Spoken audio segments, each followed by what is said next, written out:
베드로와 요한은 그 공회에 나가서 출교를 당하는, 말하자면 그 재판 앞에 이제 서게 되는 겁니다. 우리의 말을 안 들으면 너희는 더 이상 유대인이 아니다. 하나님의 백성이 아니고 하나님의 약속을 받을 사람들이 아니고 하나님의 복과는 전혀 다른 이방인과 같이 여길 거다. 이게 출교 당한다고 하는 거거든요. 우리도 뭐 이단이나 이 성경의 그릇된 가르침들을 가르치면 교회에서도 이런 걸 하잖아요. 권징을 내려주잖아요. 권징을 내려서 더 이상 그것을 못하게 하잖아요. 이단을 쫓아내잖아요. 그것처럼 유대의 지도자들이 지금 베드로와 요한을 예수님의 이름으로 이 일들을 자꾸 행하니까 너희 이렇게 하면 여기서 내쫓을 거다. 출교당할 거다. 하나님의 백성이 아니다라고 너희들이 불리게 될 거다. 이렇게 경고를 했던 겁니다. 그러니까 베드로는 또 이 사도들은 지금까지 자신들이 어떻게 보면 신앙의 설명이잖아요. 우리들이 왜 여기서 지내고 있고 우리들이 왜 여기서 이렇게 살고 있고 지금까지 자신들의 신앙의 설명이 유대인, 그들의 조상 중에 다윗이 있고 아브라함의 그 혈통이 있고 그래서 하나님의 이 복들을 받을 것이고 자신들이 하나님의 나라의 영광을 얻을 것인데 너희는 이제 여기에서 쫓겨나는 거다. 그러니까 이 권위자들 앞에서 베드로와 이 요한과 사도들은 두려울 수밖에 없는 상황입니다. 근데 그 속에서 더 이상 예수님의 이름으로 가르치지도 말고 이 일을 행하지도 말아라 했을 때 이렇게 얘기를 했던 겁니다. 내가 하나님 앞에서 너희의 말을 듣는 것이 하나님의 말씀을 듣는 것보다 옳은 거 생각하라. 판단해라. 너희의 권위보다 하나님의 권위가 더 높다. 이렇게 얘기했던 겁니다. 너희들도 하나님의 권위 아래에 있는 거 아니냐. 나는 하나님의 말씀을 듣고 따르는 자이지 너의 말을 듣는 자들이 아니다.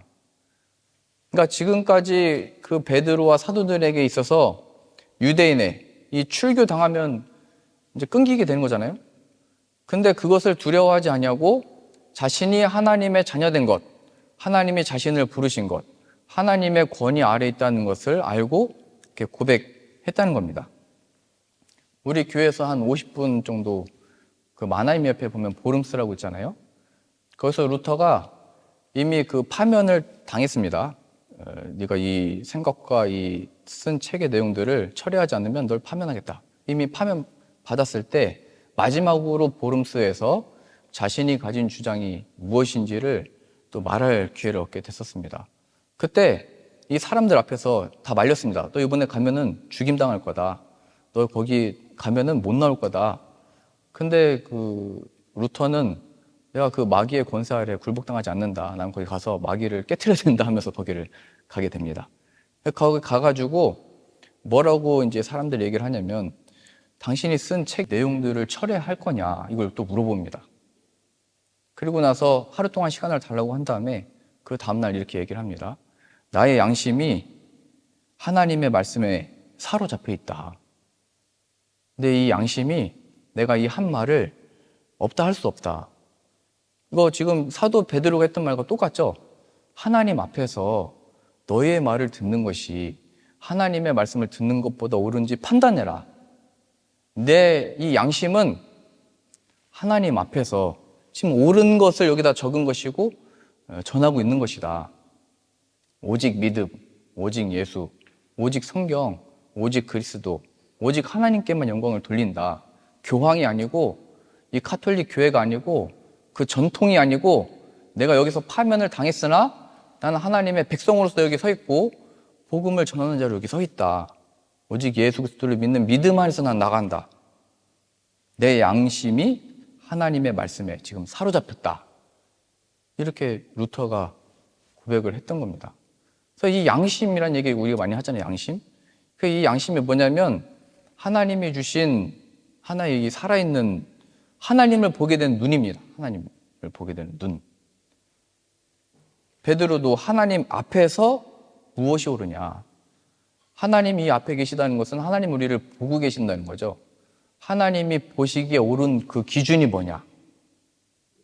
양심이라는 게 우리의 어떤 판단에 이것이 맞는 건지 저것이 틀린 건지 어떤 기준, 어떤 도덕적인 어떤 기준이 되는 겁니다. 근데 그 양심이 이 성경에서 말할 때는 하나님, 내가 앞에 서 있다는 것을 알고 하나님이 판단 기준이 되는 겁니다. 저 사람들이 나를 어떻게 말하는지, 저 사람들이 나를 어떻게 판단하는지, 저 사람들이 나를 어떻게 위협하는지가 중요한 게 아니고 하나님이 이 상황 속에 나를 어떻게 보고 계시는지, 하나님이 지금 나를 어떻게 판단하고 계시는지, 그게 더 중요하다는 거예요. 이게 살아있는 양심입니다. 그리고 더 중요한 것은 베드로가 이 일을 통해서 유대 이 지도자들 앞에 하나님이 지금 우리를 보고 계시다, 이거를 계속 떠올리고 있는 겁니다. 물론 나조차도 내가 하나님 앞에 서 있고 옳은 길이고 하나님의 인정과 칭찬을 따라서 가는 것, 이것도 옳은 역할이지만 더 크고 넓게 그것을 바라보고 있는 사람들 앞에 지금 나와 당신이 하나님 앞에 놓여져 있는 삶입니다. 하나님이 보시기 어떤지를 알아야 됩니다. 이렇게 갈 수 있는 겁니다. 그러니까 구약의 선지자들도 늘 외쳤잖아요. 회개하라. 이 회개하라는 말이 니네 이거 뭐 잘못됐다, 이거 고쳐라, 너 이렇게 할 거냐, 너 이렇게 되면 어떻게 되겠냐, 뭐 이런 거를 외쳤던 선지자들이 아니고 우리의 인생이 하나님 앞에 있는데 하나님이 보시기에 지금 우리의 삶이 어떠하겠냐, 이게 회개하라 외쳤던 거거든요. 우리의 인생이 하나님 앞에 있는 거다, 하나님 보시기에 선한 거냐, 이게 회개하라고 외쳤던 내용인 거예요. 그러니까 저처럼 선지자적인 기질이 있는 사람들은 늘 너 이거 잘못했다, 큰일 났다, 이렇게 하면 안 된다, 이렇게 정죄하기 쉽거든요. 이게 똑바르고 바르고 착하게 살았던 사람들의 특성이, 난 이렇게 살았는데 왜 저렇게 안 사냐, 그래서 이렇게 판단하고 비판하고 정죄하라고 주신 게 아니고 우리들의 이 회개하라고 하는 외침, 이 선지자적인 역할은 우리의 인생이 하나님 앞에 있다는 것을 모르냐, 하나님 보시기에 우리가 옳게 행하고 있는 것이냐, 이게 회개로 이끄는 것이고 하나님을 보도록 돕는 역할들인 겁니다. 하나님 앞에서 너의 말을 듣는 것이 하나님의 말씀을 듣는 것보다 옳은가 판단해라. 모든 상황 속에 적용할 수 있습니다. 모든 일들 속에, 모든 처지 속에서 다 확인할 수 있습니다. 사람들이 나를 평가하고 정죄하고 세상이 나를 비판하고 세상이 나에게 위협할 때, 그럼 하나님 앞에서는 나는 지금 어떤 존재이고 하나님은 나를 지금 어떻게 보고 계시는가, 이게 무엇보다 중요하다는 겁니다. 근데 우리가 이 하나님 앞에 서 있다는 것, 하나님이 보시기에 어떠한지를 생각하지 못하는 것은 하나님보다 그 사람을, 혹은 하나님보다 어떤 내 앞에 펼쳐진 그 일들을, 하나님보다도 어떤 문제들을 더 크게 본 겁니다. 하나님이 아니고 다른 그 어떤 것들을 더 두려워한 겁니다. 그래서 성경은 하나님을 경외하라고 계속 얘기한 것이고 그 하나님을 경외하는 것이 지혜다, 이렇게 얘기한 겁니다. 담대함은 빛의 자녀들 특징입니다. 하나님이 우리 아버지이시고 예수님이 우리 안에 들어오셔서 살아계시고 성령 하나님이 우리를 위해서 친히 중보하고 계십니다. 우리가 만일 이 세상의 많은 이야기와 사람들의 시선 속에서 마음을 빼앗겨 버리고 거기서 고통스러워하고 괴로워하고 있다면 이 말씀을 다시 들여다보는 겁니다. 하나님 우리에게 무엇을 약속하셨는지, 그 하나님의 이 약속의 말씀이 무엇인지, 그 말씀에 하나님의 창조의 역사가 있고 일어나라 빛을 발하라 있는데 구원의 빛이 이르렀고 하나님의 영광이 내 위에 임했다, 하나님이 함께 계신다라고 하는 그것 앞에, 그 하나님의 보시기에 세상이 너희를 어떻게 보든지 너희는 내 자녀고 빛이고 소금이다, 일어나라. 마치 그 잠자던 소녀의 손을 잡으시고 탈리다 쿰 이렇게 외치셨잖아요. 일어나라 소녀야. 그 손을 잡으시고 예수님의 그 음성이 들렸을 때 죽어버렸던 그 소녀가 일어났습니다. 그것처럼 내 영혼이 이 세상의 일들을 통해서 죽은 자처럼 힘이 다 빠져버렸고 어떤 내 마음의 힘도 다 없어져 버렸고 이 세상의 일들 속에 내가 우울해지고 이 세상의 모든 일들 속에 내가 갇혀버린 것 같고 메인바 되고 일어설 수 없는 힘이 없을 때 이 예수님의 음성, 그 말씀이 들려되는 겁니다. 그 말씀을 듣는 순간 하나님의 이 사랑과 택함을 받은 자들은 힘을 얻어서 탈리다 쿰 일어나라. 오늘 우리가 오후 2시 예배 드리다가 오전에 올려니까 좀 뭔가 잠이 덜 깬 느낌이 아직 들잖아요. 일어나라 이 음성, 우리 영원히 일어나는 겁니다. 영원히. 네? 일어나라. 우리가 이 믿음을 가지고 또 이 복음을 전하면서 어려움을 겪는 이유는 우리의 삶이나 우리의 어떤 삶의 어떤 문제들이나 사역이나 이게 어려워서 그런 게 아니고 어떤 박해를 받기 때문이 아니고 이 하나님을 신뢰하지 못하는 우리의 연약함 때문입니다. 연약함. 나를 지으신 하나님이 나를 만드신 이유가 있는 겁니다. 그 하나님을 믿고 의지하고 신뢰하고 경외함으로 나아가는 그 믿음, 그게 필요한 겁니다. 아브라함이 그 창세기 12장에 보면 갈대아 우르에서 그의 아버지 데라와 함께 우상을 섬기면서 살았습니다.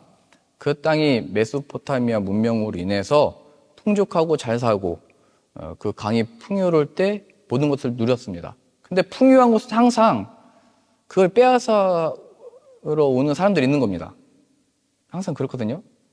그러니까 나중에 승주가 돈을 많이 벌어도 형한테 돈 있다는 얘기를 하면 안 되는 겁니다. 그럼 동주가 와가지고 야, 돈 좀 빌려달라. 그렇게 하는 거거든요. 그럼 또 승주가 착해가지고 안 빌려줄 수가 없잖아요. 그럼 또 형 그때 그 빌려준 거 있잖아요. 이렇게 말하면 야, 형제간에 뭐 그런 게 있냐. 네 돈이 내 돈이고 내 돈이 네 돈이다. 이렇게 되는 거거든요. 그러니까 이게 항상 뭔가 잘 되면 소문이 난 거예요. 아, 그 지역에 잘 산다. 그 풍족한 땅이다. 기름진 땅이다. 그럼 그때 그걸 항상 뺏으러 오는 사람이 있는 겁니다.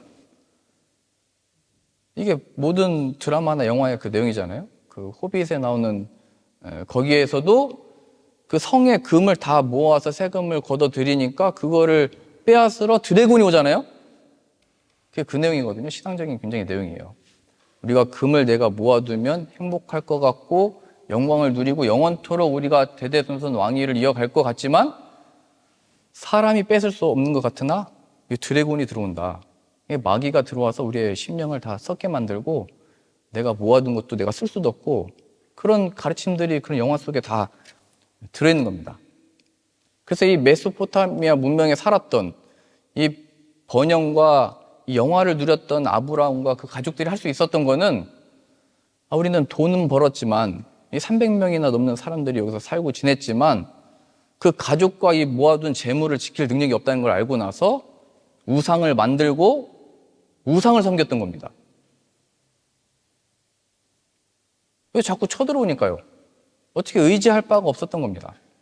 그 속에서 아브라함이 이 고향을 떠나라 라고 얘기했을 때 물론 그곳에서 우리가 모아뒀던 것, 힘들게 살았던 것, 위협을 받고 있지만 또 새로운 곳으로 떠나라고 하는 것은 더 어려운 문제죠. 그게 뭔지, 거기에 뭐가 펼쳐지는 건지. 근데 아브라함이 이 창세기 12장에서 떠나라라고 얘기했을 때 그게 아직 감이 안 올 때입니다. 어딘지도 모르고 어떻게 가야 되는지도 모르고 그 땅이 어떤 곳인지도 모를 때 아브라함이 그 약속의 말씀을 듣고 장래에 받을 그 가나안 땅을 믿음으로 가게 됐죠. 이걸 보여주는 겁니다. 아직 어떤 증거가 안 나타났습니다. 뭐 지금처럼 하나님이 야 너희 뭐 어디 땅으로 가라 알려줬을 때 우리는 구글로 다 검색해 보잖아요. 우리가 앞으로 갈 여행지도 검색을 해보면 어딘지 얼마인지 뭐가 다 나오잖아요. 예약을 할 수가 있는지 사람들이 얼마나 오는지 뭐 실시간으로 다 뜨잖아요. 근데 이 시대 때는 그걸 알 수가 없는 거예요. 하나님의 말씀은 주셨는데 그 말씀이 진짜인지 아닌지 뭐가 있는지 없는지 이게 하나님의 말씀이 맞는지 아닌지 알 수가 없는데 갔다라는 겁니다. 이 믿음으로 갔던 거예요. 믿음. 마리아가 하나님의 음성을 들었잖아요. 너의 몸을 통해서 메시아가 태어날 거다. 하나님의 아들이 너의 몸에서 나올 거다. 이거 얼마나 당황스러워요. 처녀였는데 어떻게 아이를 가져요. 이건 황당스럽고 자신이 가졌던 어떤 상상할 수 없는 거잖아요. 유대인들에게 있어서 처녀가 자녀를 갖는다는 것은 돌 맞아 죽는 일입니다. 어디 가서 말할 수도 없고 이게 하나님의 말씀이, 이게 말씀이 아니라고 생각할 수 있습니다. 이 마리아가 하나님의 이 천사를 통해서 이 약속을 받았을 때 이게 하나님의 뜻이면 나에게 이뤄 주십시오. 내가 주님의 종입니다. 하고 자신의 친족에게 가서, 엘리사벳에게 가서 찬송하고 기뻐함으로 하나님께 감사를 드리는 찬양을 합니다. 여기도 보면 말도 안 되는 약속을 받았을 때, 지금 이제 약속을 받았으니까 10개월 뒤에 예수가 나올 거 아니에요? 그럼 아직 몸에는 어떤 증거가 없는 겁니다. 하나님이 이 일을 이루실 것인지, 하나님이 약속하신 바를 어떻게 나타내실 것인지 아직 몸에 어떤 사인이나 증거가 없었을 때 마리아는 그것을 믿음으로 나갔다는 겁니다. 그의 감사의 이유가 뭐였냐면 나에게 말씀하신 하나님. 아직 아무런 그 말씀이 성취될 증거들이 없는데 마리아는 그 속에서 엘리사벳 앞에서 내 그 구주가 내 몸에 하나님 허락하셨고 내 몸을 통해서 나온다. 하나님께 영광이다. 하나님이 우리에게 주신 이 약속의 말씀을 붙들고 그 가는 자리는 어떤 확실한 증거를 막 나타내 주시고 능력과 힘을 주시는 게 아니고 그 믿음으로 나가는 겁니다. 오늘 베드로가 하나님 앞에서 얘기했잖아요. 하나님이 보시기에 어떤지를 외쳤던 것처럼 자신에게 주셨던 그 약속을 붙들고 나아가는 그 자리가 우리를 박해하고 복음으로 살아가는 이 삶 속에서 그 영광을 나타내고 믿음으로 살아간다는 것을 보여주게 됩니다. 그러니까 마리아는 내가 천연대 자녀를 낳는 게 어떨지, 또 율법으로 보면 돌을 맞는 것이 끝나는 거잖아요. 이것보다도 증거는 없으나 하나님이 주신 그 말씀을 더욱더 사모하고 그걸 더 귀하게 여기고 그 믿음으로 나갔던 겁니다. 아브라함도 자신이 지금까지 모아뒀던 가족들의 재산과 물질과 친척들이 아니라 떠나라 라고 말씀하신 그 약속을 붙들고 아직 아무런 증거도 없는데 믿음으로 나아갔다는 겁니다. 지금 베드로로 보자면 이제 출교를 당하는 거잖아요.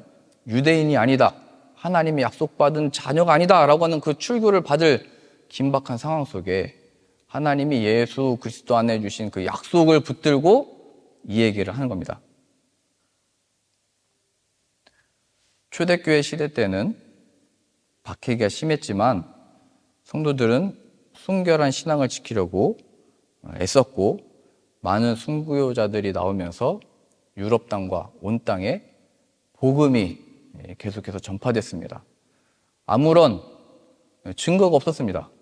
복음 전하다가 순교를 다 당했습니다. 그런데 다시 오실 그 예수님에 대한 그 약속을 붙들고 계속 복음을 전할 수 있었던 겁니다. 하나님이 우리에게 주신 어떤 약속들, 그것이 무엇입니까? 이 성탄절날 12월 25일 이 세상에서도 날짜를 정해놓고 예수님의 오심을 기뻐하고 공휴일로 지키고 있잖아요. 어떻게 보면 세상에서도 예수님의 오심을 기억하고 나타내고 있는 겁니다. 그러면 그 부르심을 받은 우리들은 그 예수님을 전할 그것도 힘이 되고 하나의 증거가 되는 거죠. 이걸 우리에게 쉽게 적용을 해보자면 예수님이 마리아의 몸을 통해서 나으셨다면 예수님의 생명이 우리 안에 생길 수 있다는 것을 보여주는 겁니다. 내가 예수님 안에 어떻게 예수님이 우리 안에 들어올 수 있나? 이 증거를 마리아의 처녀가 잉태한, 성령으로 잉태한 사건을 통해서 보여주는 겁니다. 내가 어떻게 예수님과 함께 살아가고 어떻게 예수님의 이름으로 이 인생을 믿음으로 살아가고 어떻게 내 안에 죽음에서 부활하신 하나님의 역사가 내 안에 생겨날 수 있는가? 그게 바로 마리아를 통해서 나오신 성육신하신 예수 그리스도를 통하여 나타내신 하나님의 역사입니다. 그 하나님을 신뢰하라는 거예요. 그리고 그 하나님의 어떤 역사를 나타내기 전에 마리아가 믿음으로 이렇게 고백을 했잖아요. 주의 여종이오니 말씀대로 내게 이루어질 겁니다. 그리고 아직 아무런 증거나 좋은 사인이나 아직 어떤 아기를 뵌 몸에 신모가 없었을 때 그가 기뻐함으로 찬양할 수 있었던 것처럼 하나님을 찬양하며 높였던 것처럼 어떻게 보면 그거 너 왜 기뻐하냐? 너 왜 찬양하냐? 내가 약속을 받았다. 그게 증거라는 거예요. 하나님의 이 약속의 말씀이 들리는 것, 그 약속이 나에게 주어졌다는 것, 그 믿음으로 나아갈 때 메시아가 그 몸을 통해서 나왔듯이 예수 그리스도의 생명이, 부활의 생명이 우리들의 그런 삶 속에서 나타나는 겁니다. 하나님, 내가 말씀으로 나아갑니다. 언제 하나님이 나에게 역사를 주시고, 언제 하나님이 나에게 능력을 주시고, 언제 나에게 일어날 힘을 주시는 겁니까? 내 안에 내 말씀이 육신이 되어 오신 예수 그리스도가 내 안에 있다. 그래서 우리들이 가진 신앙과 믿음은 무엇을 받을 것을 바라는 자들이 아니고 받고 시작하는 겁니다. 받고. 이게 좀 다른 거거든요. 우리는 신앙과 믿음으로 계속 구하잖아요. 이루어지기를 바라고 뭔가 펼쳐지기를 바라고 하나님의 큰 영광을 보기를 바라잖아요. 근데 그 시작이 이미 받고 시작하는 겁니다. 어떻게 해요? 아브라함아, 내가 장래에 받을 유업을 너에게 약속한다. 가라. 받고 시작하는 겁니다. 약속. 그 마리아에게 당신의 몸에서 구주가 나실 겁니다. 하나님의 아들이 나올 겁니다. 이 약속을 받고 출발하는 겁니다. 받은 약속이 성취되어지는 겁니다.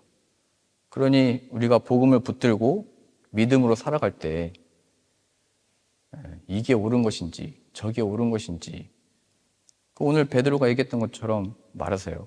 하나님 앞에서 너의 말을 듣는 것이 하나님의 말씀을 듣는 것보다 옳은지 판단해라. 여보,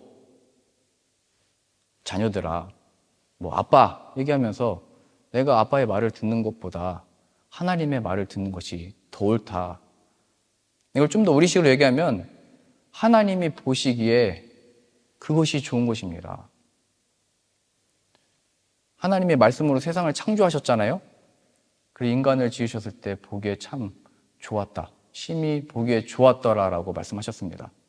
그것은 뜻이 하늘에서 이루어진 것처럼 땅에서도 이루어지는 하나님의 창조 역사가 펼쳐지는 겁니다. 언제요? 내가 너희 말을 듣는 것보다 하나님의 말씀을 듣는 것이 옳다. 그런 순종, 아무런 증거가 없으나 오히려 박해를 당하고 약한 자로서 핍박을 당하고 쫓겨날 수 있는 상황이나 하나님을 신앙 고백하는 것, 하나님 보실 때는 최고의 심히 좋았더라 라고 말씀하시는 겁니다. 그게 바로 창조의 역사입니다. 하나님의 뜻대로 천지 만물이 지어졌듯이 우리 한 인간이 하나님의 뜻대로 예수 그리스도의 주 되신 것과 그 앞에 무릎을 꿇고 고백하는 신앙 고백이 창조의 역사이고 심히 보기에 좋으신 하나님의 역사가 되는 겁니다.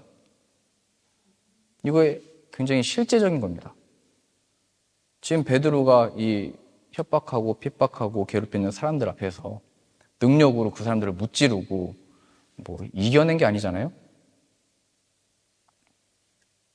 이것은 마치 어둠 속에 빛을 창조하신 창조 역사인 거예요.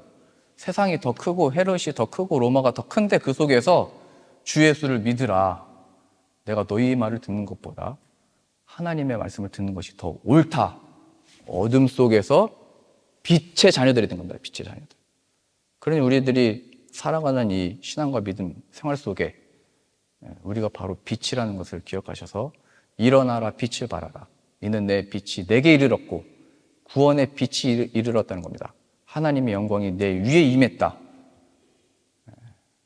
우리에게 어떤 표적이나 기적이나 능력이 없다 할지라도 이 약속을 주신 그 하나님을 신뢰함으로 나아갈 때마다 이 빛의 자녀들로 사실 수 있는 담대함으로 나아가는 저 여러분들 다 되실 수 있기를 바랍니다.